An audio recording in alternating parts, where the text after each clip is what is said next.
अक्सर आपने देखा होगा, लोग जीवन को कोसते रहते हैं, भगवान को दोष देते हैं, वक्त को भला बुरा कहते रहते हैं, जबकि हमारा जो भी प्रिय या अप्रिय होता है वो और कुछ नहीं, हमारे कर्मों का ही तो परिणाम है।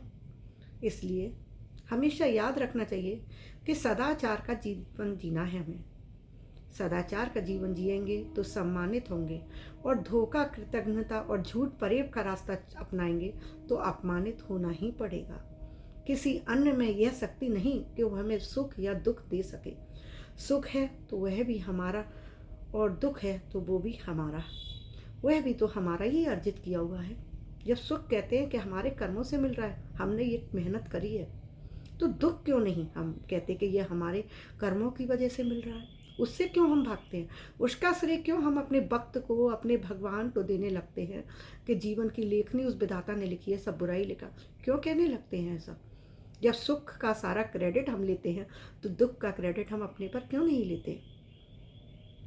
रामचरितमानस में तुलसीदास जी ने बहुत अच्छा कहा है, काहू न काऊ सुख दुख कर दाता, काहू न को सुख दुख कर दाता, नित्य कृत कर्म भोग सब भ्राता। कोई किसी को सुख नहीं देता, कोई किसी को दुख नहीं देता, अपने कर्मों का ही लेता।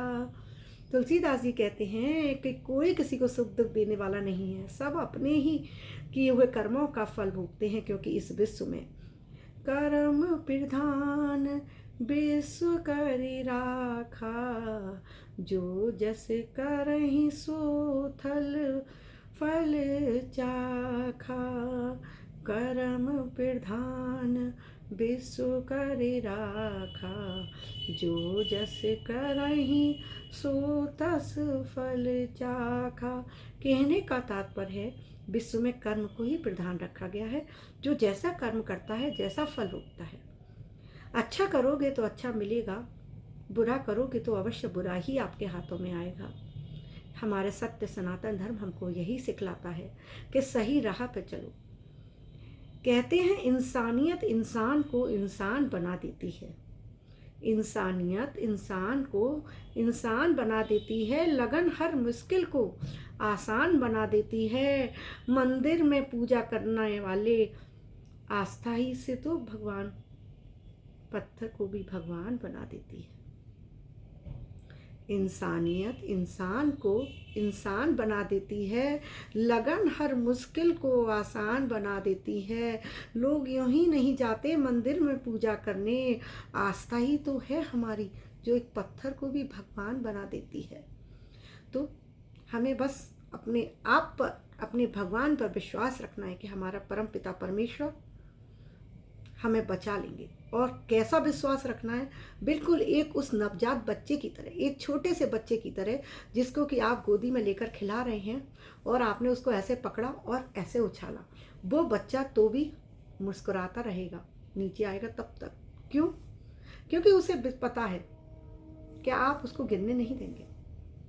तो यही विश्वास हमें एक बच्चे के समान अपने ईश्वर पे रखना है, अपने ठाकुर जी पर रखना है, राधे रानी पे, कि वो हमें गिरने नहीं देंगे।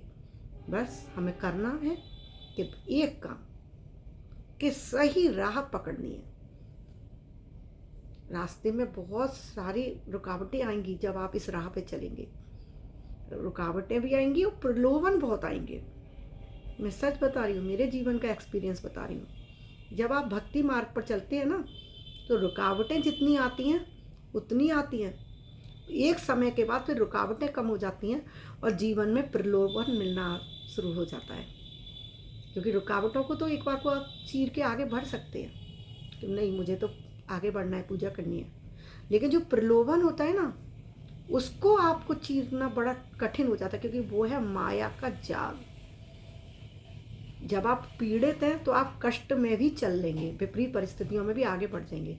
लेकिन प्रलोभन हमारा मन को, मस्तिष्क को हर लेगा, हमें अच्छा अच्छा दिखाएगा, और उस समय सुख को देखकर, अच्छी अच्छी सुविधाओं को देखकर हम अपने रास्ते से भटक जाएंगे। बस उसी समय एक वो वाला क्षण होता है, उस समय हमें अपने इस मन को नियंत्रित करना है, अपने आप को बिल्कुल नियंत्रित करके सही राह पर रहना है कि नहीं, मैं भटकूंगा नहीं। भगवान आप मुझे कितनी भी कोशिश करते रहो भटकाने की, क्योंकि ये होती है हमारी परीक्षा की घड़ी। प्रलोभन हमारी परीक्षा की घड़ी होता है। मैं आपको बताती हूँ, जैसे जब मैं अपने जीवन में ये भक्ति मार्ग पर चली, बहुत परेशानी आई। मेरा बेटा भी दुनिया से चला गया, पति का एक्सीडेंट भी हुआ, बहुत सारी चीज़ें हैं। अभी मैं बताऊंगी तो लोगों को लगेगा पता नहीं क्यों इतना सब कुछ शेयर करिए। दूसरी चीज़ बताती हूँ, वो आप सबको पता है, जैसे कि मेरे ये प्रशस्ति पत्र, ये क्या है? ये है भगवान के दिए हुए मुझे प्रलोभन। ये और कुछ नहीं है, इनकी कोई वैल्यू नहीं है। ये है प्रलोभन।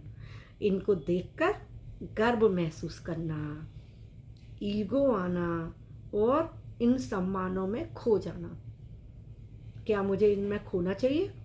क्या मुझे भक्ति मार्ग छोड़ के ये पॉलिटिक्स में, इन सब चीज़ों में लग जाना चाहिए? ठीक है, समाज सेवा भी अच्छी चीज़ है, सब कुछ अच्छा है, लेकिन क्या भक्ति मार्ग छोड़ना उचित है? नहीं। जिसने सम्मान दिया उनको सादर अभिनंदन, सादर प्रणाम करती हूँ, लेकिन अपने आप को इससे हमें ऊपर रखना है। ये मैं इसलिए नहीं बता रही कि मैं अब कुछ बड़ी हूँ, मैं बहुत छोटी हूँ, अभी बहुत कुछ सीखने का प्रयास कर रही हूँ, लेकिन मैं ये सब कुछ इसलिए शेयर कर रही हूँ कि जब भी भगवान हमारे जीवन में ये प्रलोभन देते हैं ना, नहीं तो मैं कुछ नहीं हूँ, क्यों मेरे को ये मिलेंगे? मैं जानती हूँ ये ठाकुर जी की प्लानिंग है मुझे इस रास्ते से हटाने के लिए, कि अब विपरीत परिस्थितियाँ एक तरफ होती जा रही हैं, तो अब मैं इसको प्रलोभन देकर इसको हटाऊँ। तो हमें बस उस समय जब आपके जीवन में प्रलोभन वाली स्थिति आए, उस समय अपने मन को बिल्कुल शांत करना है और सोचना है, क्या हमने अपने लिए यही सोचा था? क्या यही रास्ता चुना था हमने जब शुरुआत करी थी? मेरा जवाब होता है, मेरी आत्मा बोलती है। मेरा जवाब कुछ और भी हो सकता है एक बार को, लेकिन जब आत्मा से आप अंदर बात करते हैं ना अकेले बैठ के, तो आत्मा बोलती है नहीं, मैंने ये तो बिल्कुल भी नहीं सोचा था, ये तो मैंने नहीं चाहा था अपने जीवन में कि मुझे ये सब चाहिए। फिर मेरा रास्ता तो है मेरे ठाकुर जी तक, राधे रानी तक, तो मेरे को चलते रहना है, चलते रहना है, चलते रहना है, और अपने साथ लोगों को जोड़ते जाना है। अपना हाथ बढ़ा रही हूँ सबके साथ, जुड़ते जाइए मेरे साथ, और मेरे साथ इस भक्ति मार्ग पर साथ चलते जाइए। मेरी भी जो कमियां हो मुझे बताते जाइए, आप मुझे बताएंगे, मुझे अच्छा लगेगा जो भी कमियां हों, क्योंकि जब कमी बताते हैं ना तभी हम अपनी सुधार कर सकते हैं। केवल अच्छा अच्छा बोलने से कभी सुधार नहीं होता। ऐसे ही मेरे चैनल पर बने रहिएगा, और मेरे चैनल को लाइक और सब्सक्राइब करना मत भूलिएगा। आपके साथ बहुत सारी बातें करनी है मुझे, बहुत सारा, क्योंकि मुझे नहीं पता जीवन कितना बड़ा है, जितना भी है मुझे आपके साथ गुजारना है। अभी के लिए विदा लेती हूँ। राधे राधे।